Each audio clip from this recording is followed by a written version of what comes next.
पाकिस्तान को अपना पहला संविधान लिखने में 9 साल लगे, पाकिस्तान ने भारत की तरह ब्रिटिश सिस्टम को पूरी तरह से नहीं अपनाया। इसकी वजह थी पाकिस्तान की जियोग्राफी। दरअसल पाकिस्तान के जो मुख्य हिस्से थे उनमें से एक बड़ा हिस्सा बंगाल का था। ये अंग्रेजों के पास सबसे पहले आया और यहां पर लोकल सरकार का कॉन्सेप्ट शुरू किया गया। लेकिन पाकिस्तान का जो दूसरा हिस्सा था वो था पंजाब का। पंजाब ब्रिटिश के पास 1849 में सबसे आखिर में आया और पंजाब पर काबू करना ब्रिटिश के लिए काफी मुश्किल था। इसके लिए उसको स्पेशल ट्रीटमेंट मिला। हम आपको समझाने की कोशिश करते हैं कि दरअसल फौज में भर्ती के लिए ब्रिटिश आर्मी जो है वो मार्शल रेशेस का कॉन्सेप्ट लाती है। इसके मुताबिक कुछ लोग ऐसे होंगे जिन्हें फौज में भर्ती में प्राथमिकता दी जाएगी और इनमें से 2 लोगों को पंजाब से आने वाले मुस्लिम जॉट और NWFP के पठान जो थे इनको प्राथमिकता दी। अब इसका अंदाजा प्राथमिकता का ऐसे लगाइए कि 1947 में पाकिस्तान की फौज में 77% लोग ऐसे थे जो पंजाबी थे और 19.5% लोग पठान थे, जबकि जनसंख्या के हिसाब से पंजाबी आबादी सिर्फ 25% और पठान की आबादी जो थी वो केवल 8%। इसी वजह से पंजाब और NWPF यानी कि नॉर्थ वेस्ट फ्रंटियर प्रोविंस का जो पॉलिटिकल कल्चर था वो लोकतांत्रिक तरीके से कभी आगे बढ़ ही नहीं पाया। असल में पाकिस्तान में बंगाली मेजॉरिटी हमेशा में थी और 1991 में जो पाकिस्तान की जनगणना होती है तो पाकिस्तान के 55% लोग बंगाली पाए जाते हैं। इसके बाद पंजाबी, फिर सिंधी, पठान, मुहाजिर और बलूची लोग थे। पाकिस्तान में जो सत्ता थी दरअसल वो मुहाजिरों के हाथ में गई। अब अगर आप नहीं जानते कि मुहाजिर क्या होता है तो हम आपको आसान शब्दों में समझा दें कि मुहाजिर वो व्यक्ति हैं जो पाकिस्तान के मूल निवासी नहीं थे बल्कि बंटवारे के वक्त इस पार से यानी भारत से पाकिस्तान में चले गए थे। जिन्ना चाहते थे कि जो नया देश बने उसमें लोगों का एक क्लियर कैरेक्टर। दरअसल जिन्ना को ऐसा लगता था कि पाकिस्तान में धर्म के आधार पर तो एकता है, लेकिन जब बात भाषा की आती है तो पाकिस्तान के अंदर बहुत सारे डिफरेंसेस हो जाते हैं। जिन्ना की सोच थी कि देश अगर एक है तो फिर भाषा भी एक होनी चाहिए। उस वक्त जिन्ना ने यह सोचा कि उर्दू जो है वो पाकिस्तान की राष्ट्रीय भाषा हो जानी चाहिए।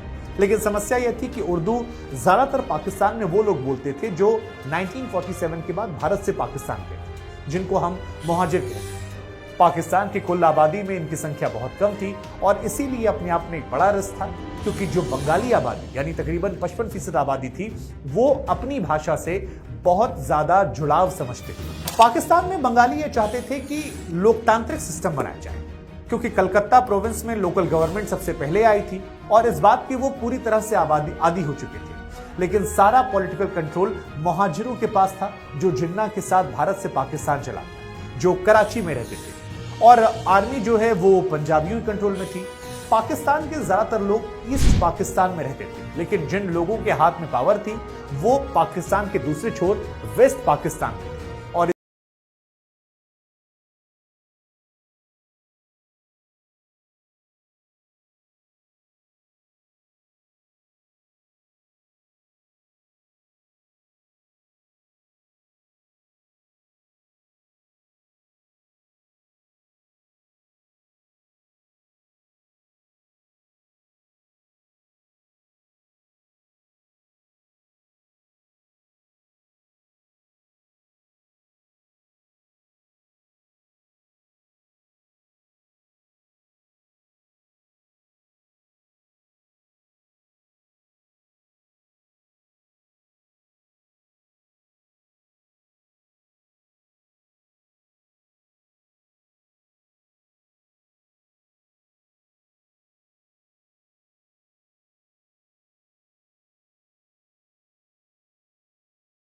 पावर जो थी वो काफी ज्यादा बढ़ जाती है और यहीं से माना जाता है कि पंजाबियों ने उस दौर में वहां पर जो बंगाली थे और जो मुहाजिर थे उनसे कहीं ज्यादा सत्ता वहां पर हासिल कर ली, उनकी पावर कहीं ज्यादा हो।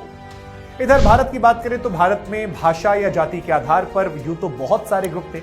इसकी वजह से यह हुआ कि किसी एक भाषा या जाति का कंट्रोल कभी हो नहीं पाया। इसकी वजह से शायद भारत का लोकतांत्रिक सिस्टम जो था वो कहीं ज्यादा मजबूत पाकिस्तान की अपेक्षा में नजर आया और आज भी ये ज्यादा मजबूत है। भारत में हिंदुओं की संख्या की बात की जाए तो ये 85% थी, लेकिन हिंदुओं में भी लोग अलग अलग भाषाएं बोलते थे। 1950 में संविधान सभा ने 15 भाषाओं को आधिकारिक भाषा बनाया और देश भर में लोगों को अपनी अपनी भाषाओं से क्योंकि काफी लगाव था, खासकर साउथ में जहां पर भाषा के आधार पर लोग अपने अपने ग्रुप्स बनाने लगे। इन्होंने कांग्रेस पार्टी को अंदर से बदलना शुरू कर दिया और सेंट्रल गवर्नमेंट को चैलेंज शुरू कर दिया। इसकी वजह से आगे चलकर भारत में भाषाई आधार पर कई राज्य बने और सभी को थोड़ी थोड़ी पावर मिली और किसी भी एक समुदाय या कोई भी एक व्यक्ति भारत में कभी बहुत ज्यादा पावरफुल नहीं हो पाया।